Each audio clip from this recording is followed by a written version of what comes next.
ఈ ఉదయం ఈ వాగ్దానం మీకోసం ఎలా ఉన్నారు? బాగున్నారు? పొద్దున్న లేస్తున్నారా? పాస్టర్ ప్రవీణ్ యూట్యూబ్ నుండి మంచి వర్తమానాలు వస్తున్నాయి. వినండి, చూడండి, ప్రభువులు ఆనందించండి, ప్రార్థనలో పాల్పొందండి, ఆత్మీకంగా ఎదగండి, దీవెనలు పొందండి. ముఖ్యంగా క్రీస్తుకి సమీపంగా రండి.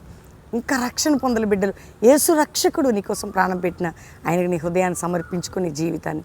అంతేకాక దేవుని బిడ్డలారా, ఏ కష్టం, బాధలు, చింతలు, వేదనలు ఉన్నారు చూడండి. ఒక మంచి మాట నేను చదువుతున్నాను. 10వ కీర్తన 17వ వచనం. లోకులు కాకులట వారు ఏదో మాట్లాడతారు, అయితే నీ బాధపడే వేదన నేను విని ఉన్నాను అంటున్నాడు. నీ బాధ నేను విన్నాను, చూశాను. ఎవరన్నారండి ఈ మాట? ఆయనే అంటున్నాడు. నీ వేదన ఏంటి? నీ బాధ ఏంటి? నీ బాధపడే కోరిక నేను చూస్తున్నా, విన్నా. నీ మనసులో బాధతో చెప్పుకునేది ఏంటో దానికి జవాబు ఉంది. అక్కడ ధైర్యంగా ఉండు. నీ ప్రతి వేదనకి ఒక అద్భుతం చూస్తావు. దేవుడు నేను దీవిస్తాడు.